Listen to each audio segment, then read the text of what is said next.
আর আল্লাহ পাক এখানে সময়কে মূল্যায়ন করতে বলেছেন। তো যদি আমরা জাতিগতভাবে পরিবর্তন চাই এবং এই বিশ্বে আবারও সেই আগের মতো মাথা উঁচু করে বাঁচতে চাই, সবার আগে সময়কে মূল্যায়ন করতে হবে। আল্লাহ পাক তৌফিক এনায়েত করেন, আমিন। আর এই সময়কে মূল্যায়নের পথে বাধাই হচ্ছে স্মার্টফোন। কিভাবে? আমার আজকের আলোচনার টপিক কিন্তু স্মার্টফোন না। শুরু করলাম কারণ আপনারা অনেকেই ফোন বের করে দাঁড়িয়ে আছে সেলফি তোলার জন্যে, ভিডিও করার জন্যে। এগুলো দিয়ে গাজাবাসীর কোনো উপকার নাই। এইসব করে সারা বিশ্বে নির্যাতিত উম্মার তাদের রক্তের ঋণ শোধ হবে না। এগুলো করে আমাদের মাজলুম বোনদের ইজ্জতের বদলা নেওয়া যাবে না। এগুলো করে আমাদের ভাইদেরকে যে বোম মেরে হত্যা করা হচ্ছে বা এখনো হচ্ছে, ভবিষ্যতেও হয়তো হবে, অতীতেও হয়েছে, এই ঋণ আপনি সব শোডাউন করে শোধ করতে পারবেন না। এগুলো মৌলিক কাজ নয়, এগুলো মৌলিক কোনো কাজ নয়। এগুলো বরং কোনো কোনো ক্ষেত্রে অতিরিক্ত শোডাউন করতে গিয়ে উপকারের চেয়ে ক্ষতি হয়ে যায় বেশি। কারণ আপনারা একটু চোখ কান খোলা রাখে দেখবেন, যাদেরকে নিয়েই শোডাউন বেশি করা হয়েছে আপনারা তাদেরকে আর ধরে রাখতে পারেন নাই। কি বুঝলেন কথা? কেউ বুঝে ঠিক বলছে, কেউ না বুঝে ঠিক বলছে। যাদেরকে নিয়ে আপনারা বেশি বেশি শোডাউন করেছেন তাদেরকে আপনারা ধরে রাখতে পারেন নাই। তাহলে এখন সেই শূন্য স্থানগুলো কি কে পূরণ করবে? যারা শোডাউন করতো তারা কি পূরণ করতে পেরেছে? না। অতএব এগুলো বন্ধ করেন, মৌলিক কাজ করি। মৌলিক কাজ হচ্ছে আমরা জাতিটাকে পরিবর্তন করতে চাই কি চাই না? পরিবর্তনের দরকার আছে কি নাই? আমাদের কি সব কিছু সুন্দর চলছে? যদি বাহিরের চোখ দিয়ে দেখেন তাহলে মনে হবে হ্যাঁ সব সুন্দর চলছে, তাই না? মসজিদ আছে আমাদের, মাদ্রাসা আছে আমাদের, আমরা মুসলমান কালিমা পড়েছি, লা ইলাহা ইল্লাল্লাহ পড়েছি, মুহাম্মাদুর রাসূলুল্লাহ পড়েছি, আমরা মাশাআল্লাহ আমাদের বোনরা পর্দা করে, আপনারা ওয়াজ মাহফিলে আসছেন, ইত্যাদি ইত্যাদি। আপনারা যদি বাহিরের চোখ দিয়ে দেখেন মনে হবে সব ঠিকই আছে, কিন্তু আমাদের এই বাহিরের চোখের বাহিরেও ভিতরে একটা চোখ আছে, এটা কি বিশ্বাস করেন? বাহিরের চোখ দিয়ে যদি দেখেন তাহলে মনে হবে সব ঠিক আছে। কেমন? মসজিদ আছে, মাদ্রাসা আছে, আমাদের ওলামায়ে কেরাম আছেন, আমাদের ইসলামের বই পুস্তক লেখা হচ্ছে, আপনারা নামাজ পড়ছেন, কেউ কেউ যাকাত দিচ্ছে, আমাদের বোনরা পর্দা করছে, আমাদের ভাইরা ওয়াজ মাহফিলে আসছে, এভরিথিং ইজ গোয়িং ফাইন। আপনার কাছে এটা মনে হবে যে সব ঠিকই আছে, তাই না? থিংস আর অল রাইট, সব ঠিক আছে। কিন্তু ভিতরের চোখ দিয়ে দেখা শিখলে আপনি বুঝবেন যে এই সব ঠিকের অন্তরালে আসলে কিছুই ঠিক নাই। আগে আপনাকে বোঝাচ্ছি ভিতরের চোখটা কি, তারপরে বুঝাবো কিভাবে সব ঠিক নাই। ভিতরের চোখটা বুঝতে হলে আপনাকে সূরা কাহফ পড়তে হবে। কোন সূরা ভাই? আরো জোরে বলি, কোন সূরা? নবী সাল্লাল্লাহু আলাইহি ওয়াসাল্লাম বলেন, সাল্লাল্লাহু আলাইহি ওয়াসাল্লাম যখনই নাম আসবে পড়বেন সাল্লাল্লাহু আলাইহি ওয়াসাল্লাম। 10 নেকি হবে ইনশাআল্লাহ, 10টা গুনাহ মাফ হবে ইনশাআল্লাহ, 10 বার আল্লাহ রহম করবেন ইনশাআল্লাহ, এবং আপনার মর্যাদা 10 গুণ বাড়ায় যাবে ইনশাআল্লাহ। যখনই নবী মুহাম্মাদের নাম আসবে পড়বেন সাল্লাল্লাহু আলাইহি ওয়াসাল্লাম। যে যত বেশি দরুদ পড়ে সে ইনশাআল্লাহ তাআলা তত নিশ্চিন্তে টেনশন ফ্রি জীবন যাপন করবে ইনশাআল্লাহ। ওই দলিলগুলো ইনশাআল্লাহ আরেকদিন দিব, আজকে এটা আলোচনার টপিক নয়। এখন নবী সাল্লাল্লাহু আলাইহি ওয়াসাল্লাম বলেছেন, যে ব্যক্তি জুমার দিনে সূরা কাহফ তেলাওয়াত করে, কোন দিনে ভাই? তাহলে এক জুমা থেকে আরেক জুমা পর্যন্ত আপনার জীবন, আপনার এই সময়টা আল্লাহ রাব্বুল আলামিন নূর দিয়ে ভরে দিবেন। সুবহানাল্লাহ। আরেকটা হাদিসে আসছে নবী সাল্লাল্লাহু আলাইহি ওয়াসাল্লাম বলেছেন, সূরা কাহফের প্রথম 10টা আয়াত অথবা শেষের 10টা আয়াত, আরেকটা বর্ণনা আসছে প্রথম 3টা আয়াত, মানে প্রথম 10 বা প্রথম 3 বা প্রথম 3, 10, শেষের 10 সবগুলোই। এগুলো যারা মুখস্থ করবে, আমল করবে, পাঠ করবে, তার জীবদ্দশায় যদি দাজ্জালও বের হয় সেই দাজ্জাল তার কোনো ক্ষতি করতে পারবে না। এই সূরাটাকে নবী সাল্লাল্লাহু আলাইহি ওয়াসাল্লাম দাজ্জালের সাথে সম্পৃক্ত করেছেন, অন্য সূরাকে করেন নাই। এই সূরাটা যখন আপনি পড়বেন অর্থসহ আপনি দেখবেন এখানে 4টা গল্প আছে। কয়টা ভাই? এটাকে গল্প বলা ঠিক না, এটা হলো সত্য ঘটনা। এটা কি? সত্য ঘটনা। একটা হচ্ছে আসহাবুল কাহফের ঘটনা, গুহাবাসীর ঘটনা। 2 নম্বর হচ্ছে 2 বন্ধুর ঘটনা, একজন ধনী বিত্তশালী আর একজন অতি দরিদ্র ইমানদার। কখনো পড়েছিলেন কি? পড়া হয়েছিল? 3 নম্বর হচ্ছে জুলকারনাইন আলাইহিস সালাম তার ঘটনা, নাম শুনেছেন? আর 4 নাম্বার হচ্ছে নবী মুসা আলাইহিস সালাম এবং খিদর আলাইহিস সালামের ঘটনা। তো 4টা ঘটনা তো আজকে বলার সময় নাই, একটা খালি বলছি। কেন বলছি? আপনাকে বোঝাতে চাচ্ছি বাহিরের চোখ, বাহিরের কান, এগুলোর ভিতরেও একটা ভিতরের চোখ আছে, ভিতরের কান আছে। ওইটা যার জিন্দা আছে তার কলবে আল্লাহ নূর আছে ইনশাআল্লাহ। ওইটা যার জিন্দা নাই তার কাছে বাহিরের চোখ দিয়ে মনে হবে সব ঠিক চলছে। বাহিরের চোখ দিয়ে যে দেখে সে মনে করবে বিশ্বটা পুরো আগায় যাচ্ছে উন্নতির দিকে, অগ্রগতির দিকে। আর যার ভিতরের কলবের চোখটা জিন্দা সে দেখবে যে পুরো বিশ্ব আগায় যাচ্ছে কিয়ামতের দিকে। বাহিরের চোখ দিয়ে যে দেখে সে মনে করবে যে বিশ্ব রাজনীতির মনে হয় খুব সুন্দর অবস্থা। আর ভিতরের চোখ দিয়ে দেখলে আপনি বুঝবেন বিশ্ব রাজনীতি যাচ্ছে একটা মালহামার দিকে। বাইরের চোখ দিয়ে দেখবেন মনে হবে সব সুন্দর চলছে, আমরা হালাল খাচ্ছি। আর ভিতরের চোখ দিয়ে দেখলে দেখবেন যে 90% মানুষের রিজিক হারাম। বাইরের চোখ দিয়ে দেখলে আপনি মনে করবেন মেয়েরা এগিয়ে যাচ্ছে, মাশাআল্লাহ, কত উন্নতি, অগ্রগতি, প্রোগ্রেস, নারী জাগরণ আন্দোলন। আর ভিতরের চোখ দিয়ে দেখলে আপনি দেখবেন মেয়েরা আগাচ্ছে ঠিকই, কিন্তু আস্তে আস্তে তারা জাহান্নামের দিকে এগিয়ে যাচ্ছে। বাইরের চোখ দিয়ে আপনি দেখবেন মুসলিমদের সংখ্যা প্রচুর, আমাদের ভয় কিসে, এত সংখ্যা, লক্ষ লক্ষ, কোটি কোটি। ভিতরের চোখ দিয়ে দেখলে বুঝবেন প্রকৃত পাক্কা ইমানদারের সংখ্যা হাতে গোনা যায়। বাইরের চোখ দিয়ে দেখলে মনে হবে যে অনেকে তো বিশুদ্ধ আকীদার দাওয়াত দিয়ে বেড়াচ্ছে। ভিতরের চোখ দিয়ে দেখলে বুঝবেন এটা মুনাফিকি মানহাজ চালু করেছে। বাইরের চোখ দিয়ে দেখবেন মনে হবে যে মুসলমানরা হয়তো নির্যাতিত হচ্ছে, ওরা কখনো ঘুরে দাঁড়াতে পারবে না, ওরা মনে হয় শেষ হয়ে যাবে। ভিতরের চোখ দিয়ে দেখলে বুঝবেন মুসলমানরা অচিরেই বাইতুল মুকাদ্দাস জয় করবে ইনশাআল্লাহ। আমি বুঝাতে চাচ্ছি বাইরের চোখ আর ভিতরের চোখ এক। ভিতরের চোখ খুলবে কোন সূরায়? ওই সূরার মধ্যে কয়টা গল্প আছে? তার মধ্যে একটা হচ্ছে নবী মুসা এবং খিদর আলাইহিস সালামের গল্প। এইটা একটু শেয়ার করতে চাই, লোভ সামলাতে পারছি না, করব। নবী মুসা আলাইহিস সালাম একদিন বক্তব্য দিচ্ছেন। কি দিচ্ছেন? বক্তব্যকে আরবিতে খুতবা বলা হয়। তো একজন দাঁড়িয়ে বললেন, বনু ইসরাইলদের একজন, হে ইয়া মুসা, আপনি তো চমৎকার একটা বক্তব্য দিয়েছেন, আপনার চেয়ে কোনো জ্ঞানী মানুষ কি পৃথিবীতে এখন আছে? নবী মুসা আলাইহিস সালাম বলছেন, না, আমার জানা মতে আমার চেয়ে কোনো জ্ঞানী মানুষ এখন পৃথিবীতে নাই। স্বাভাবিক, কারণ তিনি তখন নবী, নবীর কাছে আল্লাহর ওহী আসে, তিনি সবচেয়ে জ্ঞানী হবেন, স্বাভাবিক। আল্লাহ রাব্বুল আলামিন বললেন, মুসা, তোমার চাইতেও জ্ঞানী আমার এক বান্দা আছে। বলেন সুবহানাল্লাহ। নবী মুসা আলাইহিস সালাম যখনই শুনতে পারলেন যে আমার চেয়েও জ্ঞানী একজন বান্দা আছেন, তিনি বললেন যে আমি তার সাথে দেখা করতে চাই, আমি তার সাথে দেখা করতে চাই। যুবকরা শোনেন, জ্ঞানী মানুষের সন্ধান পাওয়ার পরে নবী মুসা নবী হয়েও দূর দূরান্ত সফর করেছেন ওই জ্ঞানী মানুষের সাথে সাক্ষাৎ করার জন্য। তা আপনারা রেডিমেড ইসলাম চান, আপনারা ফেসবুক শরীফে ইসলাম চান, ইউটিউব শরীফে ইসলাম চান, কিন্তু সফর করে, কষ্ট করে, পরিশ্রম করে আলেম ওলামা পর্যন্ত পৌঁছাতে চান না। 3 ঘন্টা বক্তব্য শুনতে রাজি আছেন, কিন্তু আপনারা 3 ঘন্টা কোরআন তেলাওয়াত করতে চান না। তো নবী মুসা আলাইহিস সালাম কি বলেছিলেন? জ্ঞানী মানুষ, তাই তো? তো যখন আল্লাহ পাক বললেন যে না, আমার আরেকজন বান্দা আছে, তিনি জ্ঞানী মানুষ, তখন তিনি বললেন যে আমি তার সাথে কি করতে চাই? সাক্ষাৎ করতে চাই। এখান থেকে বলছিলাম যে আপনারা জ্ঞানের জন্য সফর করবেন, ইলম অর্জনের জন্য কি করবেন?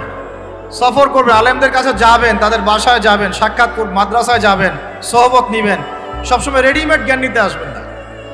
তো রেডিমেড জিনিস পেলে মানুষের মূল্য বোঝে না। ওই যে সাহাবীরা যারা রক্ত দিয়ে ইসলাম প্রতিষ্ঠা করেছে, তারা জানতেন ইসলাম কি জিনিস। আমরা রেডিমেড পেয়েছি তো আমরা বুঝি না ইসলাম কি জিনিস, আমরা বুঝি না, বিশ্বাস করেন আমরা বুঝি না। তো যাই হোক, তো মুসা আলাইহিস সালাম বলছেন যদি আমাকে যুগ যুগ ধরে সফর করতে হয় তবুও আমি সফর করব, তারপরেও আমি তার সাক্ষাৎ চাই। আল্লাহ পাক বললেন ঠিক আছে, তুমি তাকে পাবে যখন মাজমাউল বাহরাইন বলা হয়, 2 সমুদ্র যেখানে মিলে যাবে সেখানে তুমি আমার সেই বান্দাকে পাবে। কোথায় পাবে ভাই? 2 সমুদ্র যেখানে মিলে যাবে সেখানে পাবে। এখানে আপনি ভৌগোলিকভাবে ওর ব্যাখ্যা নিতে পারেন, আধ্যাত্মিকভাবেও নিতে পারেন। 2 সমুদ্র বলতে হয়তো বা ভৌগোলিকভাবে বোঝানো হতে পারে, অথবা আধ্যাত্মিকতাও বোঝানো হতে পারে, যে বস্তুবাদী জ্ঞান এবং মারিফতের জ্ঞান যেখানে মিলে যাবে সেখানে। আল্লাহু আলাম, আল্লাহ ভালো জানেন। তো নবী মুসা আলাইহিস সালাম তার একজন সঙ্গীকে নিলেন, সেই সঙ্গী একজন যুবক। তরুণরা ভালো করে শোনেন, তরুণদের তরুণদের ত্যাগেই ইসলাম দাঁড়িয়ে আছে আলহামদুলিল্লাহ। এই তরুণরা যদি এই স্মার্টফোন, এই পাবজি, এই ফ্রি ফায়ার, এই মেয়ের প্রতি আসক্তি, ফ্রি মিক্সিং, এই মাদক এগুলো ছেড়ে দিতে পারে, দিয়ে নামাজি হয়, কোরআনওয়ালা হয়, ওলামায়ে কেরামের সাথে পরামর্শ করে চলে, উম্মার জামার মধ্যে থাকে, একটা ইমারার মধ্যে থাকে, ইনশাআল্লাহ আল্লাহর জমিনে আল্লাহর দিনের একামত কেউ ঠেকাতে পারবে না ইনশাআল্লাহ। দুঃখজনক হচ্ছে আপনারা সেখানে নাই, আপনারা সেখানে নাই, কিন্তু আপনারা আবেগে আছেন, আবেগ প্রদর্শন করছেন, বিবেক দিয়ে চিন্তা করছেন না, সমালোচনা বেশি করছেন, নিজে কোনো কাজ করছেন না, লেখালেখি করছেন, অনলাইনে বসে আছেন, সমালোচনা করছেন, শেয়ার দিচ্ছেন, লাইক দিচ্ছেন, কিন্তু আপনি আয়নার সামনে দাঁড়ায় চিন্তা করবেন, নিজেকে প্রশ্ন করবেন, এই উম্মার পিছনে আমার কি অবদান, এই উম্মাকে বিজয় করার পিছনে আমার অবদানটা কি, এই দেশকে উন্নতিতে নিয়ে যাওয়ার জন্য আমার অবদানটা কি, আমি আজ পর্যন্ত কি করেছি, দেখবেন জিরো, রেজাল্ট কি জিরো। এই কাপুরুষ প্রজন্ম দিয়ে দিন কায়েম হবে না। মুখে কথা বলা অনেক সহজ, এরকম চেয়ারে বসে দুটো লেকচার দেওয়া কঠিন। মুখে বলা অনেক সহজ, একটা কনস্ট্রাকটিভ বই লেখা কঠিন। মুখে বলা অনেক সহজ, সাহসিকতার সাথে সমাজের নেমে জাহিলিয়াত দূর করা অনেক কঠিন। তো এই কঠিন কাজগুলো যখন আপনারা দায়িত্ব কাঁধে নেবেন, উম্মার বিজয় হয়ে যাবে ইনশাআল্লাহ। আল্লাহ পাক আমাদের কবুল করেন, আমিন। যুবক একজনকে সাথে নিয়ে নবী মুসা আলাইহিস সালাম হাঁটছেন। এই ব্যক্তির নামও বলে দিই, তার নাম হচ্ছে ইউশা বিন নুন। কি নাম? তিনি পরবর্তীতে নবী হয়েছিলেন, এবং তার পরবর্তীতে এই যে তালুত নাম শুনেছেন, যাকে সেনাপতি করা হয়েছিল, মনে আছে? ভুলে গেছেন, আপনারা পড়েন নাই মনে হয়, সূরা বাকারার শেষের দিকে আছে। ওই তালুতের নেতৃত্বেই তো বাইতুল মুকাদ্দাস জয় হলো, বনু ইসরাইল সেখানে ঢুকলো। এবং তখন সূর্য ডুবে যাচ্ছিল, তিনি দোয়া করছিলেন, আল্লাহ সূর্যটাকে থামিয়ে দাও। আল্লাহ পাক বাইতুল মুকাদ্দাস বিজয়ের স্বার্থে সূর্যকে থামিয়ে দিলেন। সুবহান। মহাবিশ্বে সূর্যের ঘূর্ণন থেমেছে একবার, মহাবিশ্বে সূর্যের ঘূর্ণন আল্লাহ থামিয়ে দিয়েছেন। কোরআন সাক্ষী আছে, হাদিস সাক্ষী আছে। আবার অচিরেই নবী সাল্লাল্লাহু আলাইহি ওয়াসাল্লাম বলেছেন, দাজ্জাল যখন আসবে, ওর শাসন যখন শুরু হবে, 40 দিনের প্রথম দিনটা হবে 1 বছরের সমান। এখন 1 বছরের সমান একদিন কিভাবে হতে পারে, এটা আপনারা ভাববেন, যারা অ্যাস্ট্রোফিজিক্স পড়েন, যারা ফিজিক্স নিয়ে পড়েন, যারা অ্যাস্ট্রোনমি নিয়ে ঘাটাঘাটি করেন, আপনারা এটা তদন্ত করে দেখেন কিভাবে একটা বছর একদিনের সমান হতে পারে, একদিন 1 বছর সমান কেমন করে হতে পারে। তারপরের দিন হবে 1 মাসের সমান, তারপরের দিন হবে 1 সপ্তাহের সমান, তারপরের দিনগুলো হবে আমাদের দিনের মতো। তার মানে মহাবিশ্বে কিছু একটা হতে পারে, আল্লাহ ভালো জানেন। তো ওইদিকে আমরা যাচ্ছি না। এখন নবী মুসা আলাইহিস সালাম হাঁটতে শুরু করলেন। চলতে চলতে চলতে তিনি ওই মাজমাউল বাহরাইনের কাছে পৌঁছে গেলেন। আল্লাহর পক্ষ থেকে নির্দেশ ছিল, তোমার থলির মধ্যে একটা মাছ নাও, যেই মাছটা যখন লাফ দিয়ে জীবিত হয়ে যাবে এবং সমুদ্রে লাফ দিয়ে ফেলবে, তখনই তুমি তার দেখা পাবে। একটা মৃত মাছ তিনি নিলেন, হাঁটা শুরু করলেন, যোজন যোজন দূর চলতেই থাকলেন, হাঁটতেই থাকলেন। এক পর্যায়ে একটা পাথরের হেলান দিয়ে রেস্ট নিচ্ছেন, বিশ্রাম করছেন। বিশ্রাম করতে গিয়ে তিনি তার সঙ্গীকে বলছেন, আচ্ছা, যে নাস্তা নিয়ে আসছিলাম সেটা নিয়ে আসো দেখি। তখন তিনি বলছেন, আমি তো আপনাকে বলতে ভুলে গিয়েছি, ওই মাছ তো জীবিত হয়ে চলে গেছে সমুদ্রের মধ্যে। তখন মুসা আলাইহিস সালাম বললেন, আরে আমাকে এতদিন বলোনি কেন, এতক্ষণ বলো নাই কেন? ওইটাই তো সেই জায়গা যেখানে আমি তাকে পাবো। তারা আবার ব্যাক করলেন, সেই জায়গায় দেখলেন পাথরের উপরে সেই আল্লাহর বান্দা বসে আছে। তার নাম খিদির আলাইহিস সালাম। খিদির শব্দের অর্থ শ্যামল। খেঁচে আসছে, তিনি যেখানে যেতেন মৃত জায়গার উপরে বসলে সেই জায়গা সবুজ হয়ে যেত। তো খিদির মানে শ্যামল, সবুজ আলাইহিস সালাম। এখন তিনি পাথরের উপরে বসে আছেন। নবী মুসা আলাইহিস সালাম গিয়ে সালাম দিলেন, বললেন, আসসালামু আলাইকুম ওয়া রাহমাতুল্লাহ। তখন তিনি বলছেন, ওয়া আলাইকুম আসসালাম ওয়া রাহমাতুল্লাহি ওয়া বারাকাতুহু। তো মুসা আলাইহিস সালাম বলছেন, আমি মুসা। তখন খিদির আলাইহিস সালাম বলছেন, তুমি কি বনু ইসরাইলের মুসা? তুমি কি বনু ইসরাইলের মুসা? মানে বুঝাতে চাচ্ছি, খিদির আলাইহিস সালাম বনু ইসরাইলদের কেউ নন। পৃথিবীর সবচেয়ে জ্ঞানী মানুষ বনু ইসরাইলদের মধ্যে নন, তিনি বনু ইসরাইলের বাইরে কেউ একজন। তাই এখনকার যে স্টেট অফ ইসরায়েল দাবি করে যে তারা হচ্ছে ইহুদি এবং তারা বনু ইসরাইল, তারাই পৃথিবীর সবচেয়ে এলিট সোসাইটি, বাকি সবাই তেলাপোকা, ওদের এই দলিল, এই কথার উল্টা দিকে কোরআন কথা বলেছে, খিদির বনু ইসরাইলের কেউ ছিল না। তো পৃথিবীর সবচেয়ে সেরা মানুষ, জ্ঞানী মানুষকে খুঁজতে হলে নবী মুহাম্মদ সাল্লাল্লাহু আলাইহি ওয়াসাল্লামের উম্মতে আসতে হবে। কথা বুঝতে পারছেন? পরতে পরতে দলিল আছে, একটু ঠান্ডা মাথায় গভীরভাবে ভাবার চেষ্টা করতে হবে।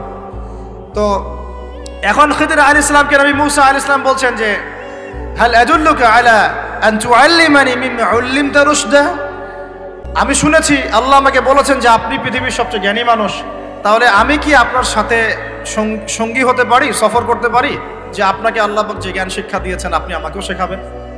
এটা হলো স্টুডেন্টের একটা আর্তনাদ। ছাত্র হিসেবে তিনি বলছেন আমি কি আপনার সঙ্গী হতে পারি, আল্লাহ আপনাকে যে জ্ঞান শিখিয়েছেন আমাকেও শিখাবেন। দেখেন একজন নবী কথা বলছেন। আর আমাদের তো মাশাআল্লাহ ওই যে বললাম জ্ঞান শেখার কোনো ফিকির নাই। 6 মাসের একটা কোর্স করতে পারি না, কোরআন তেলাওয়াত শিখবো 3 মাসের কোর্স করতে পারি না, 3 ঘন্টা ওয়াজ শুনতে রাজি, 3 ঘন্টা আমরা বই পড়তে পারি না। তো এই প্রজন্মটা দিয়ে হবে না ভাই। আমি আপনাদেরকে পরিবর্তন করতে চাই, আল্লাহ পাক যেন কবুল করেন, তৌফিক দান করেন। এখন খিদির আলাইহিস সালাম বলছেন ইন্নাকা লান তাস্তাতিআ মাইয়া সাবরা। টিচারের কি কথা, কি দূরদর্শিতা! টিচার বলছেন যে তুমি তো আমার সাথে সবর করতে পারবে না। সঙ্গী হওয়ার আগেই কথা বলা শেষ। আপনি এসে আমাকে বলছেন ভাই আপনার সাথে কি সফর করতে পারি, একটু এলেম শেখাবেন, আর আমি বলছি আপনি তো সফর করতে পারবেন না। তো কি পরিমাণ জ্ঞান, গভীরতা, দূরদর্শিতা থাকলে, ভবিষ্যৎ সম্পর্কে দূরদর্শিতা থাকলে তিনি আগেই বলতে পারেন যে আপনি সফর করতে পারবেন না। ক্লাসে আপনি পড়িয়েছেন মনে করেন 100 জন বাচ্চাকে, শেষে আপনি বললেন যে অমুক আব্দুর রহমান সে ফার্স্ট হতে পারে, এবং আব্দুর রহিম তুমি ভালো স্টুডেন্ট না, তুমি দুষ্টামি করো, পড়াশোনা করো না, তুমি ফার্স্ট হতে পারবে না, লাস্ট হবা তুমি। তো রেজাল্টের দিন দেখা গেল সত্যি সত্যি আব্দুর রহমান ফার্স্ট হয়েছে, আব্দুর রহিম লাস্ট হয়েছে। তার মানে কি টিচার গায়েবের খবর জানে? এটা কি তার হিকমা, তার প্রজ্ঞা, তার বাসিরা, তার অভিজ্ঞতা? আল্লাহ পাক তাকে সেই জ্ঞানটা দিয়েছিলেন। তো মুসা আলাইহিস সালামকে মুখের উপর বলে দিলেন তুমি তো আমার সাথে সবর করতে পারবে না। মুসা আলাইহিস সালাম বলছেন সাতাজিদুনি ইনশাআল্লাহু মিনাস সাতাজিদুনি ইনশাআল্লাহু সাবিরান ওয়ালা আ'সি লাকা আমরা। ইনশাআল্লাহ আপনি আমাকে, 1 নাম্বার ডিউটি আমার, এটা আমার লক্ষ্য, আমার কাজ পৃথিবীতে। 2, আল্লাহ পাক বলেছেন এই দুনিয়ার জীবনটা চিরস্থায়ী নয়, চিরস্থায়ী না, এটা ক্ষণস্থায়ী। তার মানে এই দুনিয়াটা আমার মুখ্য উদ্দেশ্য নয়। আমি দুনিয়ার মধ্যে চলাফেরা করব, মুসাফির, আমার প্রয়োজন আছে বিয়ে শাদী করবেন, চাকরির প্রয়োজন চাকরি করবেন, ব্যবসার প্রয়োজন ব্যবসা করবেন, আপনার রাজনীতি করার প্রয়োজন আছে আপনি করবেন, সবকিছু চলবে, কিন্তু এইগুলো আমাদের দুনিয়ার মুখ্য উদ্দেশ্য নয়। এগুলো হচ্ছে আমাদের দুনিয়াকে চালিয়ে নেওয়ার উপকরণ, মাধ্যম মাত্র। কখনোই এই নেশার মধ্যে আমরা ডুবে যাব না। ডুবে যাব, আল্লাহকে ভুলে গিয়ে দুনিয়ায় কখনো ডুবে যাব না। এটা আমার দ্বিতীয় কাজ। 3 নম্বর কাজ, আমাদের লক্ষ্য স্থির করতে হবে। 2টা লক্ষ্য আমাদের, 1, ভালো করে শোনেন, 2টা লক্ষ্য আমাদের, 1 ইহকালীন লক্ষ্য, 2 পরকালীন লক্ষ্য। কয়টা লক্ষ্য? 1 ইহকালীন লক্ষ্য, 2 পরকালীন। ইহকালীন লক্ষ্য কি? আল্লাহ পাক বলছেন সূরা সফের মধ্যে, সফ মানে শাড়ি, সূরা সফটা পড়ে দেখবেন বাসায় গিয়ে আজকে। আল্লাহ পাক বলছেন হুয়াল্লাযী আরসালা রাসূলাহু বিল হুদা ওয়া দীনিল হক লিইয়ুযহিরাহু আলা দীনি কুল্লি। আল্লাহ পাক বলতে চাচ্ছেন যে তিনি সেই মহান আল্লাহ যিনি তার পক্ষ থেকে নবী রাসূল পাঠিয়েছেন, শেষ নবী মুহাম্মদ সাল্লাল্লাহু আলাইহি ওয়াসাল্লামকে পাঠিয়েছেন, এবং আসমানি কিতাবসমূহ পাঠিয়েছেন, এই কোরআন সুন্নাহ নাজিল করেছেন। কি উদ্দেশ্যে? লিইয়ুযহিরাহু আলা দীনি কুল্লি, যাতে করে দ্বীন ইসলাম, এই দ্বীন ইসলাম অন্য সমস্ত দ্বীনের উপর বিজয় লাভ করতে পারে। বলেন সুবহানাল্লাহ। তাহলে আরেকটা উদ্দেশ্য পেলাম। কি উদ্দেশ্য? এই দিন নিজে পালন করব এবং এই দিনকে অন্য দিনের উপর বিজয় ঘটানোর চেষ্টা করব। এখন প্রশ্ন যে এই দিন কি অটোমেটিকলি বিজয় লাভ করবে? মান্না এবং সালোয়া কি এখনো করবে, নাকি আমাদেরকে রিজিকের চেষ্টা করতে হয়? এই যে আমরা চাকরি বাকরি ব্যবসা করি, আল্লাহর কাছে দোয়া করি না, আল্লাহ আমাকে রিজিক দান করো, এই দোয়া করে কি ঘরে বসে থাকি, নাকি দোকান খুলি, কষ্ট করি, ব্যবসা করি, চাকরি করি, তাই করি না? একইভাবে আল্লাহ পাক বলেছেন দুনিয়াতে পাঠিয়েছি আমার ইবাদত করার জন্য, এবং আল্লাহ পাক নবী রাসূল পাঠিয়েছেন বিশেষ করে শেষ নবী মুহাম্মদ সাল্লাল্লাহু আলাইহি ওয়াসাল্লামকে, যাতে এই দিন ইসলাম অন্য সমস্ত দিনের উপর বিজয়ী হতে পারে। এখন বিজয় কি এমনি এমনি হবে? কিভাবে বিজয় লাভ করবে? আল্লাহ বলছেন সূরা মুহাম্মাদে। কোন সূরায় বলেন? সূরা মুহাম্মাদ। কখনো পড়েছিলেন? কেউ বলতে পারবেন আল কোরআনুল কারীমে আমাদের নবী মুহাম্মদ সাল্লাল্লাহু আলাইহি ওয়াসাল্লামের নাম কতবার আছে? কতবার? 4 বার। কয়বার? তাও কাছাকাছি গিয়েছে, আলহামদুলিল্লাহ, শুকরিয়া। তো প্রিয় ভাই, সূরা মুহাম্মাদের মধ্যে আল্লাহ পাক বলছেন কিভাবে বিজয় লাভ করবে, কিভাবে বিজয় লাভ করবে। আল্লাহ পাক বলছেন খুব ছোট্ট করে, ইন তানসুরুল্লাহা ইয়ানসুরকুম ওয়া ইউসাব্বিত আকদামাকুম। আল্লাহ বলছেন তোমরা সবাই, মানে উম্মতে মুহাম্মাদী, তোমরা যদি আল্লাহকে সাহায্য করো, আল্লাহ তোমাদেরকে সাহায্য করবে। শুধু তাই না, ওয়া ইউসাব্বিত আকদামাকুম, তোমাদের পা পদযুগলকে আল্লাহ পাক দৃঢ় করে রাখবেন, পিছলে যাবে না ইনশাআল্লাহ। আরো বলছেন আল্লাহ পাক, ওয়া ইন তাতাওয়াল্লাউ, যদি আমাকে সাহায্য না করে, দ্বীনকে সাহায্য না করে তোমরা পৃষ্ঠপ্রদর্শন করো। পৃষ্ঠপ্রদর্শন বুঝিত, মানে দ্বীনের পরোয়া না করে তোমরা তোমাদের মতো চলো, দ্বীনের প্রতি কোনো মায়া মহব্বত নাই, দ্বীন প্রতিষ্ঠার কোনো ফিকির নাই। আল্লাহ বলছেন ওয়া ইন তাতাওয়াল্লাউ, তোমরা যদি মুখ ফিরিয়ে নাও, ইয়াস্তাবদিল কওমান গায়রাকুম, আল্লাহ পাক অন্য কওমকে হেদায়েত দিয়ে তোমাদের জায়গায় নিয়ে আসবেন, সুম্মা লা ইয়াকুনু আমসালাকুম, এরা তোমাদের মতো অপদার্থ হবে। কে বলেছেন? আল্লাহ পাক। তাহলে আমাদের দায়িত্ব পেয়ে গেলাম। এক নাম্বার কাজ হচ্ছে এই দুনিয়াতে এসেছি আল্লাহ পাকের ইবাদত করার জন্য, শেষ। এখন ইবাদত বলতে শুধু নামাজ, রোজা, হজ, যাকাতই নয়, বরং জীবনের প্রতিটা কাজই কি ইবাদত, যদি সেই কাজটা নবী সাল্লাল্লাহু আলাইহি ওয়াসাল্লামের সুন্নাত মতো হয়। বলেন সুবহানাল্লাহ। প্রতিটা কাজ, প্রতিটা কাজ। এই যে এমন কি স্ত্রী সহবাস করা, স্ত্রী সহবাস মানুষ কেন করে? এটা আমাদের প্রবৃত্তির চাওয়া, এটা প্রবৃত্তি দমন করার জন্য হালাল পথ প্রয়োজন, হারামে গেলে গুনাহ হয়ে যাবে। এই জন্য হালাল পথে গিয়ে স্ত্রী সহবাস মানুষ করে, এর মধ্য দিয়ে বংশবৃদ্ধি হয়। এই কাজটা তো আমরা আমাদের স্বার্থে করি। ইস্তেঞ্জা, পেশাব পায়খানা আমরা কার স্বার্থে করি? আমাদের স্বার্থে না অন্য কারো স্বার্থে? খাওয়া দাওয়া কার জন্য খাই? নিজের জন্য না অন্যের জন্য? ঘুমাই কার স্বার্থে? আমার ভালোর জন্য না অন্যের ভালোর জন্য? এই যতগুলো কাজ আমরা করি, ঘুম, খাওয়া, ওঠা, বসা, চলাফেরা, স্ত্রী সহবাস, পেশাব পায়খানা, ব্যবসা বাণিজ্য, চাকরি বাকরি, রাজনীতি, অর্থনীতি, সবকিছু, প্রতিটা কাজকেই ইবাদত হিসেবে গণ্য করা যাবে যদি সেই কাজটা রাসূলুল্লাহ সাল্লাল্লাহু আলাইহি ওয়াসাল্লামের সুন্নত মতো হয়। বাস, পারা যাবে না ইনশাআল্লাহ। একটু নিয়তটা পরিবর্তন করে কাজের পদ্ধতি চেঞ্জ করলেই ইবাদত হয়ে যাবে। বাসায় গিয়ে যদি ঘুমান, একদম ঠাপাস করে লাইটটা অফ করলেন, আর এই যে মোবাইল টিপতে টিপতে ঘুম দিলেন, এই ঘুমে কোনো নেকি নাই। কি আছে?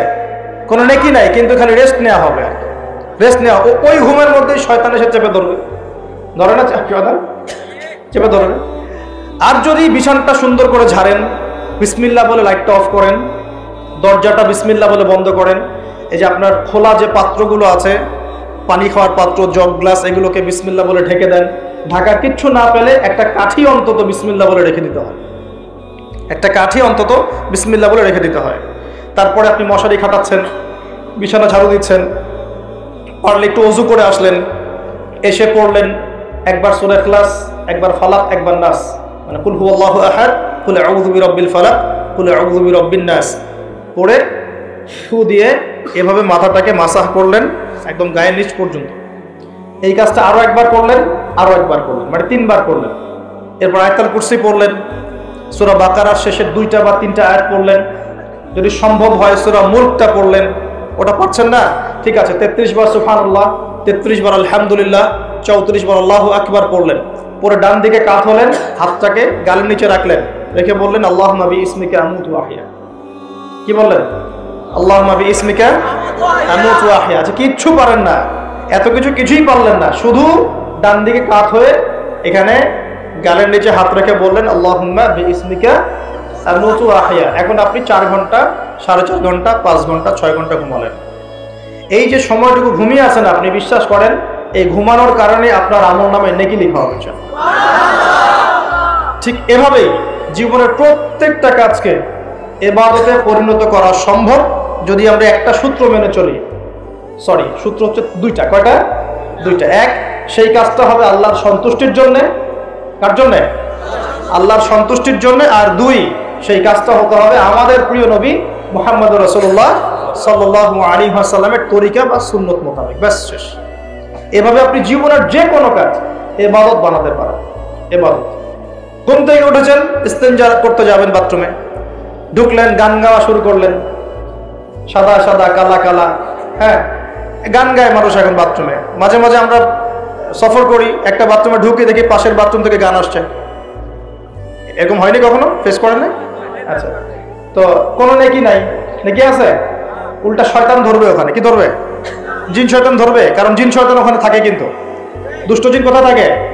বাথরুমে থাকে। এই যে আমরা বলি আল্লাহুম্মা ইন্নী আউযু বিকা মিনাল খুবসি ওয়াল খাবাইস, এটা কিন্তু দুষ্ট জিন এবং মহিলা জিন বোঝায় আর কি, ঠিক আছে? একটা এক পুরুষ বাচক, একটা স্ত্রী বাচক। তো তার মানে জিনদের মধ্যে পুরুষ মহিলা আছে, জিনদের মধ্যে বংশবৃদ্ধি হয়, ঠিক আছে? ইবলিস সম্পর্কে সূরা কাহফে আল্লাহ পাক বলেছেন কানা মিনাল জিন, সে ছিল জিনদের একজন। ফাসাকা আন আমরি রাব্বি, সে তার রবের আদেশ লঙ্ঘন করে ফাসাকি করেছিল, ঠিক আছে?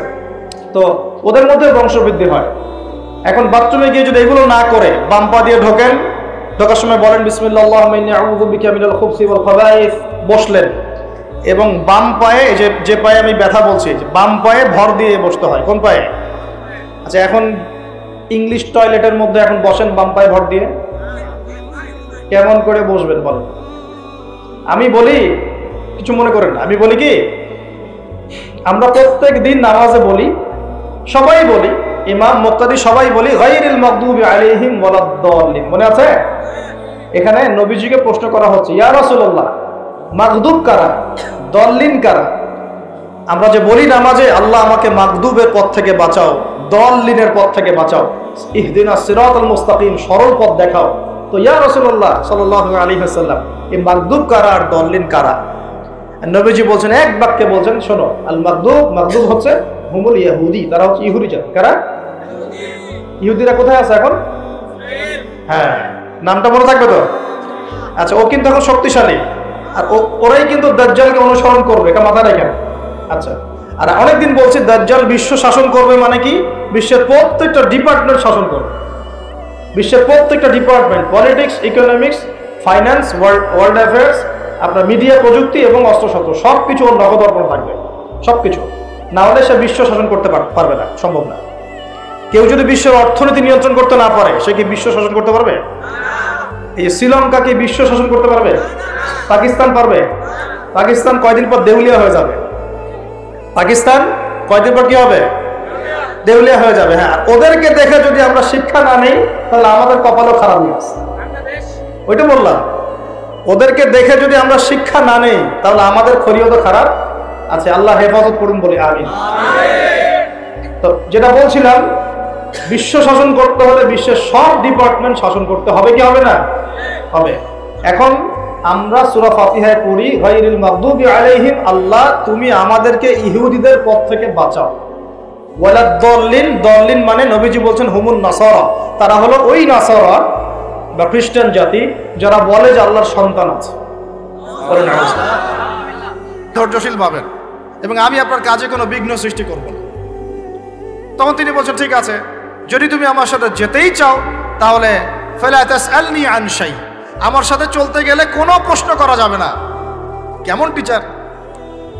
টিচার দেখেন, আমার সাথে চলো, জ্ঞান অর্জন করতে চাও করো, কোনো প্রশ্ন করতে পারবে না।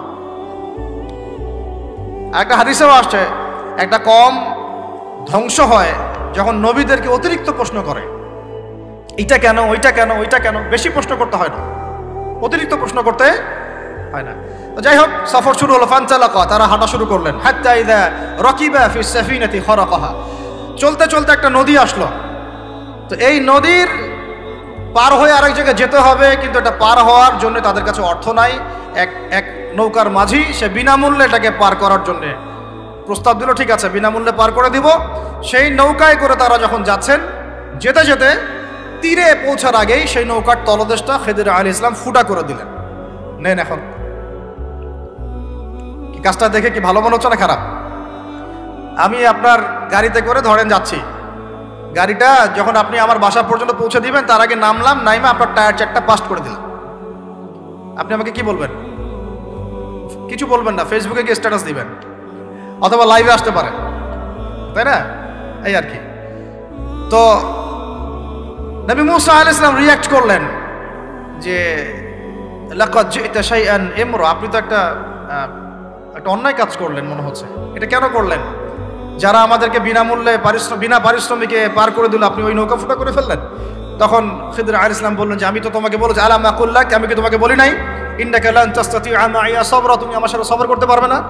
মুসা আলাইহিস সালাম বলছেন যে ঠিক আছে, আমি যে ভুলে গিয়েছি এজন্য আমাকে পাকড়াও করেন না, আমি যে ভুলে গিয়েছি কথাটা এই জন্য আমাকে পাকড়াও করেন, একটা চান্স দেন আমাকে। তো ঠিক আছে চলো, আবার ফানতালাকা, আবার তারা চলা শুরু করলেন। এই 8 বছর 10 বছর বয়স হবে, এই গোলাম বালকের সাথে দেখা হলো। ফাকাতালাহু, এবার খিদর আলাইহিস সালাম তাকে হত্যা করলেন। একটা বাচ্চাকে, এটা কেমন হলো? নৌকা ফুটা করার চেয়ে বেশি ভারী না হালকা? আরো ভারী। মুসা আলাইহিস সালাম বলছেন লাকাদ জি'তা শাইআন নুকরা, আপনি তো এবার জঘন্য একটা কাজ করলেন, আপনি তো পুরো একটা নিষ্পাপ বাচ্চাকে হত্যা করে ফেললেন। তারপরে বললেন যে এরপর যদি আর একটা প্রশ্ন করো তাহলে তোমার সাথে আমার আর চলা হবে না, লাস্ট চান্স। ঠিক আছে চলেন। এবার চলতে চলতে কোরআনে আসছে একটা করিয়া, মানে একটা গ্রামের মধ্যে তারা ঢুকলেন। সেই গ্রামে ঢুকে মেহমানদারি চাইলেন, নাস্তা পানি চাইলেন আর কি। তো তারা মেহমানদারি করলো না, দূর দূর করে তাড়িয়ে দিল। অনেকটা আমাদের ওই কলকাতার দাদাবাবুদের মতো আর কি, জিজ্ঞাসা করো যে খেয়ে আসছেন না খেয়ে যাবেন। এটা আমাদের আস্তে আস্তে আমাদের মধ্যে ছড়ায় পড়তেছে আর কি। মেহমান আসলে বিরক্ত হয়, কবে যাবে সেই ফিকির করে। এরা মেহমানদারি করলো না, উল্টা তাকে তাড়িয়ে দিল। যাই হোক, এখন মুসা আলাইহিস সালাম বলছেন যে এখানে একটা ঘটনা ঘটেছে। খিদর আলাইহিস সালাম দেখলেন যে বাড়ি থেকে তাদেরকে তাড়িয়ে দেওয়া হলো, মেহমানদারি করা হলো না, ওই বাড়ির একটা দেয়াল ধসে পড়ে গেছে, ওই বাড়ির একটা দেয়াল ধসে পড়ে গেছে। তখন তিনি সেটাকে নিজের হাতে আবার নির্মাণ করে দিলেন। সুবহানাল্লাহ। এটা দেখে মুসা আলাইহিস সালাম বললেন যে আপনি তো চাইলে কিছু আজর নিতে পারতেন, আপনি যে এত কষ্ট করে এটা নির্মাণ করে দিলেন, আপনি তো চাইলে একটু টাকা পয়সা নিতে পারতেন। ওরা মেহমানদারি করলো না, ওইটা দিয়ে হয়তো আমরা কি করতে পারতাম, নাস্তা পানি করতে পারতাম। তখন তিনি বলেন হাযা ফিরাকু বাইনি ওয়া বাইনাক, এই হলো তোমার আমার ফেরাক, পার্থক্য শেষ, তোমার সাথে আমার চলা আর হলো না। আমাদের নবী সাল্লাল্লাহু আলাইহি ওয়াসাল্লাম বলেছিলেন যে যদি সেদিন মুসা আলাইহিস সালাম এই প্রশ্নগুলো বারবার না করতেন তাহলে আরো অনেক জ্ঞান শেখা যেত। তখন তিনি বলছেন ঠিক আছে, হাযা ফিরাকু বাইনি ওয়া বাইনাক সাউনাব্বিউকা বিতাউইল মা লাম তাসতাতি আলাইহি সাবরা, তবে যাওয়ার আগে আমি তোমাকে জানিয়ে দিব এই 3টা ক্ষেত্রে মূল ঘটনা কি ছিল যে বিষয়ে তুমি সবর করতে পারো নাই। ওই যে সাফিনা বা নৌকাটা, ওইটা ছিল মিসকিনদের, মিসকিন মানে বলা হয় কি হতদরিদ্র মানুষ, জেলে টাইপের, যাদের কিছু নাই, নৌকায় মানে সমুদ্রে মাছ ধরে ধরে খায়, এরকম কিছু মানুষের ওই সাফিনা বা নৌকাটা ছিল। এবং ওদের পিছনে ছিল একটা মালিক, মালিক মানে এখানে জলদস্যু। যদি ওই সাফিনা বা নৌকাটা আমি ছিদ্র না করতাম, ওই জলদস্যুরা এটা ভালো অবস্থায় পেলে ছিনতাই করে হাইজ্যাক করে নিয়ে যেত। আমি যেহেতু ফুটা করে দিয়েছি এই জন্য এটা ত্রুটিযুক্ত, এই নৌকাটা তারা আর নিবে না। তোমার কাছে বাইরের চোখ দিয়ে মনে হয়েছে যে আমি একটা অন্যায় করেছি, আসলে আমি তাদের উপকারী করেছি। বলেন সুবহান। বুঝতে পারছি বাইরের চোখ ভিতরের চোখ কি জিনিস? আচ্ছা, তারপরে ওই যে বাচ্চাটাকে আমি হত্যা করেছি, এই বাচ্চাটা যদি বড় হতো, এই বাচ্চাটা যদি বড় হতো, সে নিজে তো কাফের হতোই, বড় কাফের, এর পিতা মাতাদেরকেও পর্যন্ত কুফুরির মধ্যে নিয়ে আসতো। মানে একটা কাফের প্রজন্ম তো তৈরি করতোই, বরং এই কাফের মানুষকে কাফের করার জন্য নাস্তিক মুরতাদ বানানোর মিশন নিয়ে মাঠে নামতো। মেলে না? ওই জন্য আমি ছোটবেলায় এদেরকে হত্যা করে দিয়েছি, যাতে বড় হয়ে কাজটা করতে। আমরি, আমি এটা নিজের ইচ্ছায় করি নাই, এটা আল্লাহ পাকের আদেশ ছিল। বলি সুবহানাল্লাহ। আর ওয়াম্মাল জিদার ফাকানা লিগুলামাইনি ইয়াতীমাইনি ফিল মাদিনা ওয়া কানা তাহতাহু কানজুল লাহুমা। সুবহানাল্লাহ। আর 3 নাম্বার তিনি বলছেন, আর ওই যে দেয়ালটা আমি নির্মাণ করেছি, এই দেয়ালটা ছিল ওই বাড়ির 2 এতিম বালকের। সুবহানাল্লাহ। ওয়া কানা আবুহুমা সালিহা, তাদের বাবা ছিল সৎ। আর ওই দেয়ালের নিচে তাদের বাবা মায়ের রেখে যাওয়া পৈতৃক সম্পত্তি, খাজানা ছিল। যদি দেয়াল নির্মাণ না করতাম, মানুষ সেই খাজানা নিয়ে চলে যেত। দেয়াল নির্মাণ করেছি, ওরা যখন বড় হবে তখন ওই খাজানা তারা অটোমেটিকলি পেয়ে যাবে। তো 3টা ক্ষেত্রেই হে মূসা তুমি সবর করতে পারো নাই, তোমার কাছে মনে হয়েছে যে আমি অন্যায় করছি, কিন্তু আসলে এই প্রত্যেকটা ক্ষেত্রে আমি সঠিক ছিলাম, তুমি ভুল ছিল। এখানে একটা চমৎকার শিক্ষা আছে, একটা চমৎকার গভীর একটা শিক্ষার ব্যাখ্যা আছে, অন্তর্দৃষ্টির শিক্ষা, যে শুধুমাত্র বাইরের চোখ দিয়ে আর বাইরের এইসব সাক্ষরতার হাত দিয়ে, সার্টিফিকেট দিয়ে, নাম সিগনেচার করে, এত বইপত্র পড়েই মানুষ প্রকৃত শিক্ষিত হয় না। একটা গভীর একটা বুঝ দরকার, আল্লাহর মারেফত দরকার, আল্লাহর নূর দরকার, তাসকিয়া দরকার, দূরদর্শিতা দরকার, যেটাকে আমরা হিকমা বলি। ওয়ামা ইউতাল হিকমা ফাকাদ উতিয়া খায়রান কাসীরা। আল্লাহ বলেছেন যাকে হিকমা এবং প্রজ্ঞা দেওয়া হয়েছে তাকে অনেক প্রচুর কল্যাণ দিয়ে দেওয়া হয়েছে।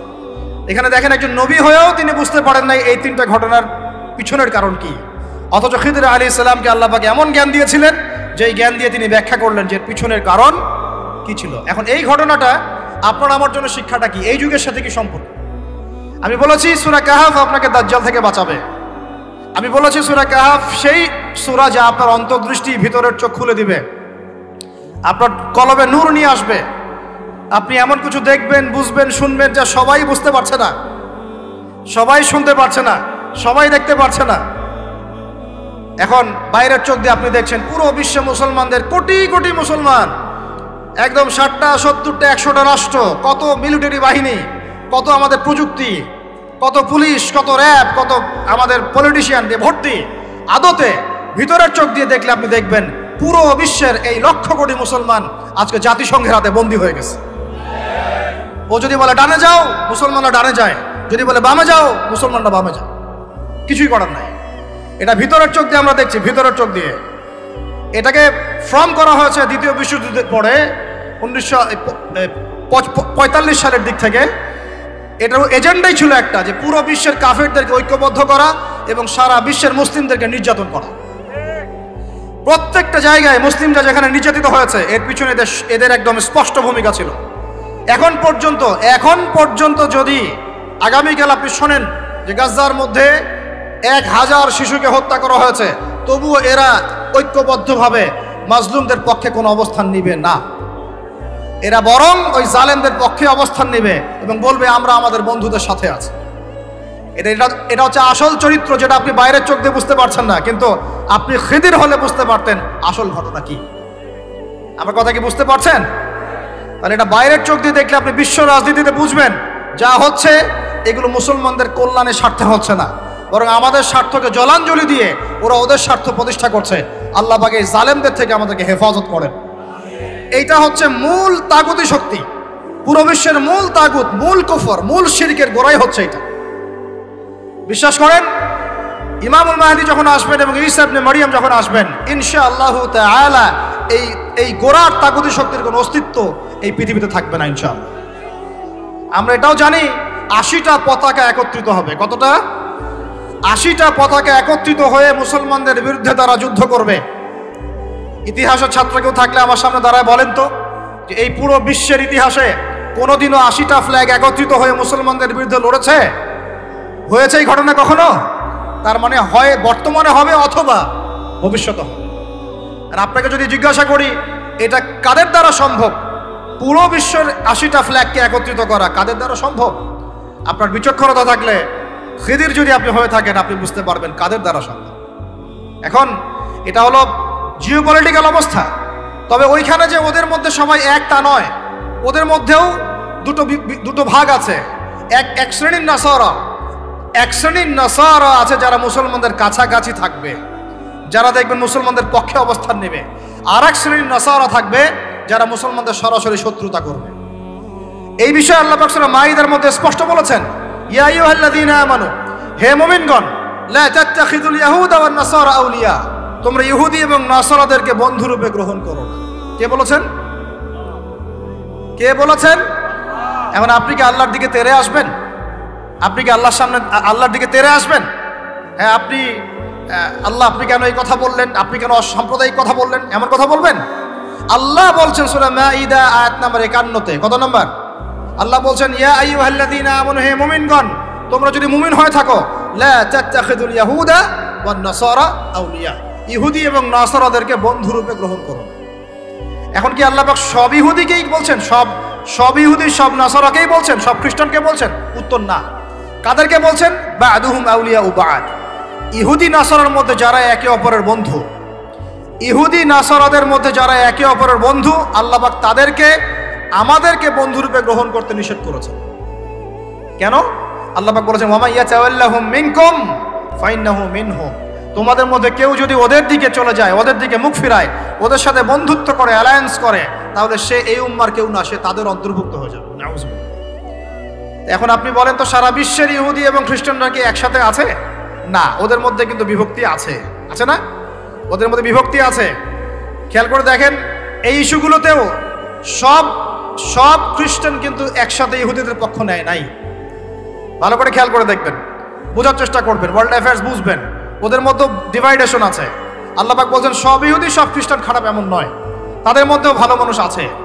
কিন্তু যারা যে ইহুদি যে খ্রিস্টানরা একে অপরের বন্ধু, তাদেরকে তোমরা বন্ধুরূপে গ্রহণ করো না। তাহলে আমাকে বলেন তো, স্ট্রেট ফরওয়ার্ড বলি, যে যারা প্যালেস্টাইনে জুলুম করছে, যে জারজ রাষ্ট্র, তাদের বন্ধু কোন খ্রিস্টানরা? কোন দিকের, কোন পৃথিবীর কোন দিকের, কোন সভ্যতার খ্রিস্টান রাষ্ট্রগুলো ওকে মদত দিয়েছে বলেন তো দেখি। সর্বপ্রথম ওকে বড় করেছে ব্রিটেন। কে বড় করেছে? এবং এই পশ্চিমা সভ্যতা, ওর সাথে আরো অনেকগুলো কান্ট্রি আছে। তারপরে দ্বিতীয় বিশ্বযুদ্ধের পর 1914 সালে যখন অটোম্যানদেরকে পরাজিত করা হয়েছে, তখন ব্রিটেন ইহুদিদেরকে ঢুকিয়েছে জেরুজালেমে। তারপরে পেলে পেলে বড় করেছে। তারপর যখন ওরা একটু শক্তিশালী হয়ে গেছে, তখন ব্রিটেনের রোল শেষ। দ্বিতীয় বিশ্বযুদ্ধের পর সে দায়িত্ব চাপিয়ে দিয়েছে আমেরিকার হাতে। এরপরে সে এই জারজ রাষ্ট্রটাকে আস্তে আস্তে বড় করতে করতে ওই শিশু থেকে একদম ঘোড়সাওয়ারের ঘোড়ায় পরিণত করেছে, আরো শক্তিশালী করেছে। এবং বিগত 1945 থেকে এই 2024 পর্যন্ত, এখন পর্যন্ত প্রত্যক্ষ মদত দিয়ে দিয়ে সে তাকে বিশ্বের রুলিং স্টেট বানিয়েছে। এখন সে বিশ্বের মুসলমানদেরকে বলে ওঠো, মুসলমানরা ওঠে, বসতে বললে বসে। বাস্তবতা এইটা। বাস্তবতা এটা না যে আপনার অনেক মসজিদ আছে, অনেক মাদ্রাসা আছে, অনেক মুসলমান আপনারা, যুব সমাজের একদম বিস্ফোরণ, একজন বক্তা আসছে একদম আল কোরআনের আলো ঘরে ঘরে জ্বালো। আদতে এগুলোর কোনো মূল্য হচ্ছে না। আদতে এগুলো দিয়ে সারা বিশ্ব দিন প্রতিষ্ঠা হচ্ছে না। কারণ বিশ্বের বাস্তবতা আমরা বুঝতে পারি নাই। বিশ্বের বাস্তবতা বুঝতে হলে খিজির হতে হবে। বিশ্বের বাস্তবতা এইটাই যে ওরা এখন এত শক্তিশালী একটা অবস্থায় গিয়েছে, ওখান থেকে আমাদেরকে তারা কন্ট্রোল করা শুরু করেছে বিগত প্রায় 100 বছর থেকে। কত বছর থেকে? এগুলো আমাদের হুঁশই নাই। আমরা মনে করি মাশাআল্লাহ আমি 5 ওয়াক্ত নামাজ পড়ি, কাম খালাস, আমি যাকাত দিয়েছি, কাম খালাস, আমি একদম পর্দা করি, মাশাআল্লাহ সব কাম খালাস, আমি একটা মসজিদ করেছি, বাস কাম খালাস, আমি মাশাআল্লাহ একটা মাদ্রাসা চালাই, বাস দিন কায়েম হয়ে গেছে। No, not at all. Question গেলেও না। যতদিন পর্যন্ত মুসলমানরা আবার সেই ওমর ইবনুল খাত্তাবের শাসন কায়েম করতে পারে নাই, এই বিশ্বে মুসলমানরা স্বাধীন নয়। আমরা এখনো স্বাধীনতা অর্জন করতে পারি নাই। আমরা সেদিন স্বাধীনতা অর্জন করতে পারবো যেই দিন বাইতুল মুকাদ্দাস আমাদের হাতে হবে ইনশাআল্লাহ। ওই দিন আমরা 10 গুণ মূল্য আদায় করবো ইনশাআল্লাহ। এই যে আমাদের এক একটা ভাই, এক একটা বোন, এক একটা আমাদের শিশু, এদের এক একটা রক্তের, মাজলুমদের রক্তে 10 গুণ চড়া মূল্য আদায় করবো ইনশাআল্লাহ। আল্লাহ নবী সেটা বলেছেন যে ইহুদিদের বিপক্ষে কথা বলবে পাথর এবং গাছ, পাথর এবং গাছ পর্যন্ত, হাত্তা ইয়াকুলুশ শাজার ওয়াল হাজার, এমনকি গাছ এবং পাথর কথা বলা শুরু করবে। ইয়া মুসলিম, হে মুসলিম সৈন্য, ইন্না ওয়ারাইল ইয়াহুদ, আমার পিছনে ইহুদি সৈন্য দাঁড়িয়ে আছে, তাল ফাকতুলহু, আসো একে হত্যা করে যাও। এই দৃশ্য দেখার জন্য এখনো এই সভ্যতা বাকি আছে ইনশাআল্লাহ। ইনশাআল্লাহ আমরা 10 গুণ চড়া মূল্য আদায় করবো ইনশাআল্লাহ। আমাদের মাজলুম ভাইদেরকে হত্যা করা হয়েছে, আমাদের বাচ্চাদেরকে বোম মেরে হত্যা করা হয়েছে, আমাদের বোনদেরকে দিনের পর দিন ধর্ষণ করা হয়েছে। বিগত 100 বছর হয়ে গেল। আর আশপাশে অনেক মুনাফিক বসে আছে, এরা টু শব্দ পর্যন্ত করতে পারে না। ধিক তোমাদের রাজতন্ত্রের উপরে, তোমাদের ক্ষমতার উপরে ধিক্কার জানাই আমরা।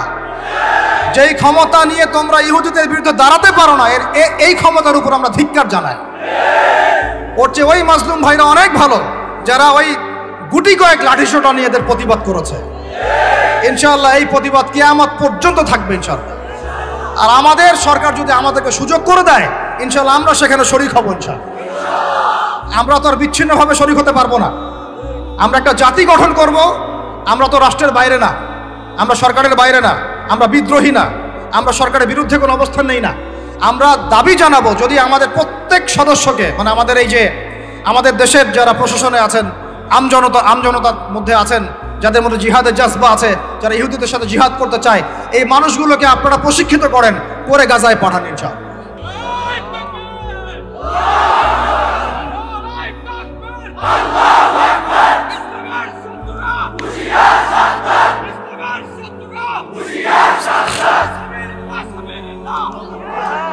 আমি এখানে গরম গরম বক্তব্য দিতে আসি নাই। এখানে গরম গরম বক্তব্য দিয়ে আপনাদেরকে উত্তেজিত করা আমাদের উদ্দেশ্য না। উদ্দেশ্য হচ্ছে বিশ্বের প্রেক্ষাপটটা বোঝানো। এই বিশ্বে আমরা স্বাধীন হতে এখনো পারি নাই। যেদিন পারবো, কোন দিন পারবো? যেদিন বাইতুল মুকাদ্দাস আমাদের হাতে আসবে। বিশ্বাস করেন ওই জায়গা থেকেই ইনশাআল্লাহ অচিরেই ঈসা ইবনে মারইয়াম সারা বিশ্বকে শাসন করবে ইনশাআল্লাহ। ওই সময় দেখবেন মুসলমানরা স্বাধীনতা কাকে বলে। আমি বলেছি এক একটা জুলুমের 10 গুণ চড়া হিসাব আদায় করা হবে ইনশাআল্লাহ। এটা হবেই, আমরা পারি আর না পারি, আমরা বেঁচে থাকি আর না থাকি, আপনারা থাকেন আর না থাকেন, আমাদের বাচ্চারা থাকুক আর না থাকুক, একটা প্রজন্ম আল্লাহ পাক নিয়ে আসবেন, একটা প্রজন্ম আল্লাহ পাক নিয়ে আসবেন। আমি বলছি ওই প্রজন্ম টিকটক প্রজন্ম না, ওই প্রজন্ম এইসব মানে সেলফি শোডাউন আইওয়াস প্রজন্ম না, ওই প্রজন্ম এরকম না যে নামাজ পড়ে না, কোরআন তেলাওয়াত করে না, ওই প্রজন্ম এমন না দাওয়াতের মেহনত নাই, ওই প্রজন্মের জিহাদের কোনো জজবা নাই, ওই প্রজন্মের মধ্যে ইসলামের শারঈ কোনো জ্ঞান নাই, ওলামায়ে কেরামের কোনো সোহবত নাই, দিন প্রতিষ্ঠার কোনো ফিকির নাই, এমন প্রজন্মের কোনো প্রয়োজন নাই। আমাদের এমন প্রজন্মের দরকার যে প্রজন্মের প্রত্যেকটা যুব আল্লাহ পাকের সন্তান আছে। আমরা কি বলি, লাম ইয়ালিদ, তিনি কাউকে জন্ম দেননি, কারো কাছ থেকে জন্ম, কিন্তু এই যে 200-300 কোটি খ্রিস্টান বলছে যে আল্লাহর সন্তান আছে, এই জন্য ওরা দল্লিন, পথভ্রষ্ট। দল্লিন মানে কি? পথভ্রষ্ট। তো নবীজি স্পষ্ট বলছেন যে গায়রুল মাগদুবি আলাইহিম ওয়ালাদ দাল্লিন, এখানে মাগদুব আর দল্লিন মানে হচ্ছে, মাগদুব হলো ইহুদিরা গজবপ্রাপ্ত, আর দল্লিন হচ্ছে নাসারা বা খ্রিস্টান।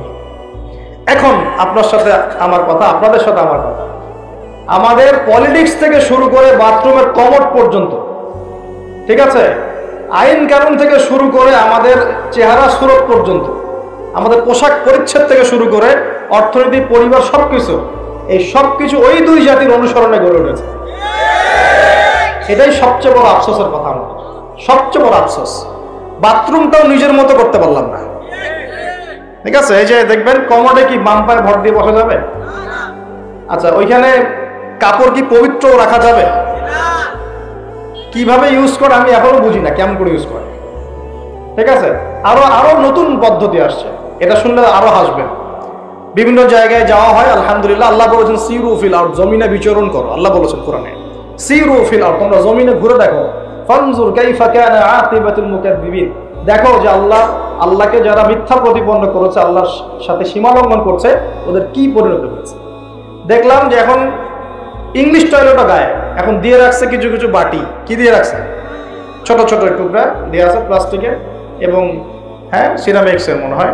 তো ওইখানে দাঁড়ায় দাঁড়াই করতে হবে, 1 নাম্বার করলে দাঁড়ায় দাঁড়াই করতে হবে, এবং সবগুলো একই মাপের দেয়া আছে।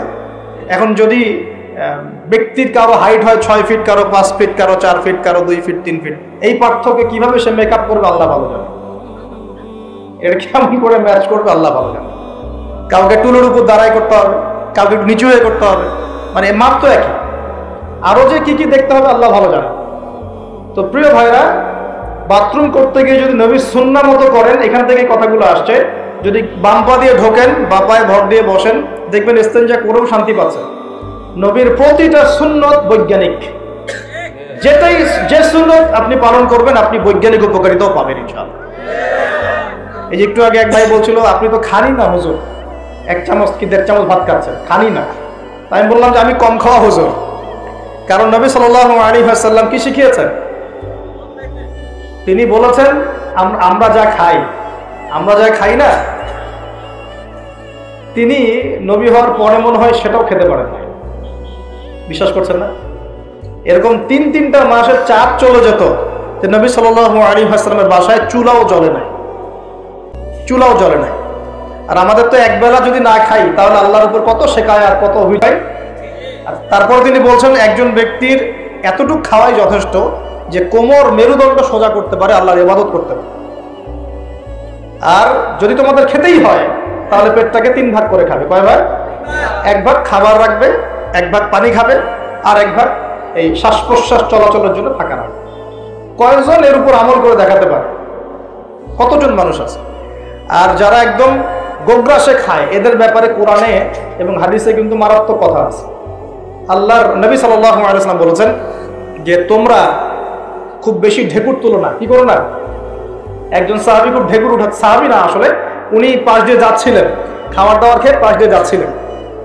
নবীজি তার ঢেকুর তোলা দেখে বলছেন যে তোমরা বেশি ঢেকুর তুলবে না, কারণ দুনিয়াতে যে ব্যক্তি বেশি পেট পুড়ে খাবে, কাল কিয়ামতের মাঠে সে সবচেয়ে বেশি ক্ষুধার্ত থাকবে। বলেন না? খাবে না, নিজের পেটটাকে 3 ভাগ করবে, 1 ভাগ খাবার, 1 ভাগ কি পানি, আর 1 ভাগ শ্বাস প্রশ্বাসের জন্য ফাঁকা। আর এই ব্যাপারে একটা কথা বলে দেই, শেষ জামানায় কিন্তু খাবারগুলো সব করাপ্টেড হয়ে যাবে। কি হবে? খাবার ভেজাল হবে, ভেজাল। এটার দলিল সূরা কাহাফে আছে, আমি এটা ব্যাখ্যা করবো না আজকে। সূরা কাহাফে আছে, আমি ব্যাখ্যা করবো না, শুধু ইন্ডিকেশন দিচ্ছি। 309 বছর ঘুমিয়েছিলেন আসহাবুল কাহফ। কত বছর? 309 বছর ঘুম থেকে উঠেই তারা প্রথম যে অনুভবটা করেছেন সেটা হলো তারা ক্ষুধার্ত। তারা কি ক্ষুধার্ত? দেখেন 309 বছর পর যদি আপনি ঘুম থেকে ওঠেন, আপনার কাছে এই দুনিয়াটা আজীব মনে হবে, হবে না? কিন্তু ওনারা ক্ষুধার্ত, পকেটে কিছু মুদ্রা ছিল, যেই মুদ্রাগুলোর মান 309 বছরও কমে যায় নাই। কমে গিয়েছে না। এখন আপনি আপনার মুদ্রা নিয়ে ঘুমান 300 বছর, দেখেন তারপর কি হবে? টাকা থাকবো না যাইবো গা?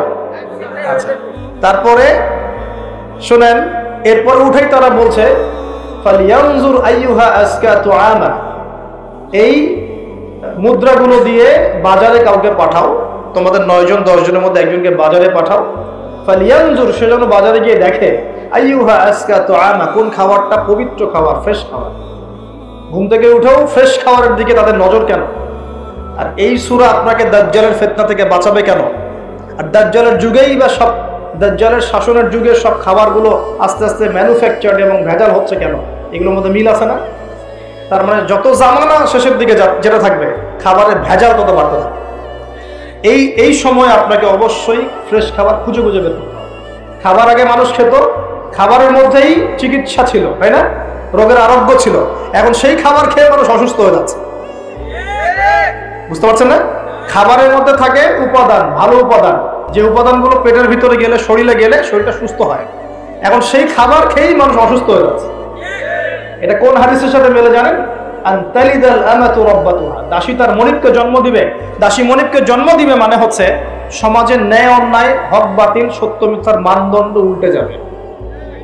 যেটা ভালো সেটা হয়ে যাচ্ছে খারাপ, খারাপটা হচ্ছে ভালো। সমাজে সত্যবাদী ব্যক্তি হয়ে যাচ্ছে মিথ্যাবাদী, মিথ্যাবাদীকে মানুষ সত্যবাদী বলা শুরু করেছে। আমানতদার ব্যক্তি হয়ে যাচ্ছে খেয়ানতকারী, খেয়ানতকার ব্যক্তিগুলো আমানতদার হয়ে যাচ্ছে। সমাজের সবচেয়ে ভালো মানুষকে মানুষ খারাপ বলছে, সবচেয়ে খারাপ মানুষকে খুব ভালো বলছে। উল্টে যাচ্ছে, খেয়াল করে দেখেন, উল্টে যাচ্ছে। বাবার হাতে ছেলে মায়ের খাচ্ছে, ছেলের হাতে মা মায়ের খাচ্ছে, এরকম হচ্ছে না? যাকে একটা দায়িত্ব দিয়ে রাখবে, এবং তোমার উপর আমি বিশ্বাস করলাম, দায়িত্ব দিলাম, সে আপনার বিশ্বাস ভঙ্গ করে রেখে দিচ্ছে। এই হচ্ছে না? বিশ্বাস উঠে যাচ্ছে, প্রতারণা বাড়ছে। মানে কি? মানুষ আল্লাহ পাকের হালালগুলোকে হারাম করে নিচ্ছে, হারামগুলো হালাল করে নিচ্ছে। বুঝতে পারছেন না? হালালগুলোকে মানুষ আস্তে আস্তে হারাম করতেছে, হারামগুলোকে আস্তে আস্তে হালাল করতেছে। এটা হচ্ছে না? হচ্ছে। খুব খেয়াল করেন, এখানে খাবার খেয়ে আপনার উপকার পাওয়ার কথা, খাবার খেয়ে আপনি অসুস্থ হয়ে যাচ্ছে। উল্টা হচ্ছে, উল্টা চলতেছে দুনিয়া। দুনিয়া কি চলছে? উল্টা। ছেলে পড়ছে মেয়ের পোশাক, মেয়ে পড়ছে ছেলের পোশাক।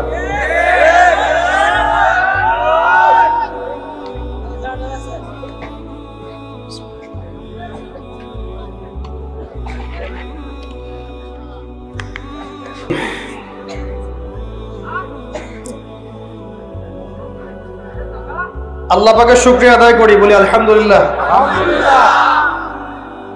নবী সাল্লাল্লাহু আলাইহি ওয়াসাল্লামের প্রতি দরুদ পেশ করি, বলি আল্লাহুম্মা সাল্লি আলা মুহাম্মদ, আল্লাহুম্মা বারিক আলা মুহাম্মদ। সম্মানিত উপস্থিতি, যে কথা বলছিলাম, পরিবেশটা একটু রক্ষা করেন। আমরা খুব লম্বা করব না, গুছাই শেষ করছি। আমরা যে পয়েন্টে ছিলাম সেটা হলো যে আমরা যদি আমাদের জীবনের প্রতিটা কাজ দুইটা শর্ত মেনে চলি, তাহলে প্রতিটা কাজ কি হবে বলেন? ইবাদত হবে। কি হবে? ইবাদত। শর্ত নাম্বার 1, প্রত্যেকটা কাজ করতে হবে আল্লাহর সন্তুষ্টির জন্য। কার সন্তুষ্টির জন্য? আর 2 নাম্বার, প্রত্যেকটা কাজ করতে হবে একজন ব্যক্তির আদর্শে। তার নাম কি? মুহাম্মদুর রাসূলুল্লাহ সাল্লাল্লাহু আলাইহি ওয়াসাল্লাম। এখন সব কাজ বলতে কি শুধু নামাজ রোজা হওয়ার জায়গা না? জীবনের সব কাজ। এই একটা জিনিস যদি বুঝতে পারি, আমাদের আজকের ওয়াজ সফল ইনশাআল্লাহ। আমরা আমাদের জীবনের প্রতিটা কাজ আমাদের প্রিয় নবী মুহাম্মদুর রাসূলুল্লাহ সাল্লাল্লাহু আলাইহি ওয়াসাল্লামের তরিকা মতো করব ইনশাআল্লাহ। রাজি আছেন ইনশাআল্লাহ? তাহলে এখন বলেন, 5 ওয়াক্ত নামাজ নবীর তরিকায় পড়া যাবে তো ইনশাআল্লাহ? নবীর তরিকায় নামাজ মানে ধীর স্থির ভাবে নামাজ। আমি এই তর্কে যাব না হাত বাঁধবেন কোথায়, ঠিক আছে? ওই তর্ক সবাই করে না। ওই তর্ক সবাই করে না। এই মাসআলাগুলোকে নিয়ে যারা মুফতি আছেন তারা কথা বলেন, আমি মুফতি নই, অতএব এই মাসআলাগুলোকে নিয়ে আমি আপনাদের সাথে কোনো কথা বলছি না। আমি বলছি আপনাদেরকে নামাজ প্রতিষ্ঠা করা, কায়েম করার মানে হচ্ছে নামাজটা হতে হবে নবীর মতো খুশু খুজুতে। খুশু খুজু কি জিনিস? নামাজটা ধীর স্থির ভাবে হবে। নামাজে কি পড়ছি সেটা বোঝার চেষ্টা করতে হবে। নামাজে কি বলছি আল্লাহর সাথে সেটা বোঝার চেষ্টা করতে হবে। নামাজে রুকুর অর্থ কি, তাসবিহ কি, সেজদায় আমি কি পড়ি, দুই সেজদার মাঝখানে দোয়ার অর্থ কি, তাশাহুদ দরুদ দোয়া মাসুরের অর্থ কি, নামাজের সেজদায় আমি বেশি বেশি দোয়া করতে পারছি কিনা, নামাজ পড়েও আমি গোনা থেকে বেঁচে থাকতে পারছি কিনা, এই বিষয়গুলো বেশি ইম্পর্টেন্ট। আমি কি বুঝাতে পারছি? নামাজ ধীর স্থির ভাবে, রিল্যাক্সে, তাড়াহুড়ো নাই, বুঝে বুঝে পড়ার চেষ্টা করবেন। আল্লাহ পাক তৌফিক দান। যারা নামাজ ধরি ছেড়ে দেই তাদের জন্য একটা হাদিস।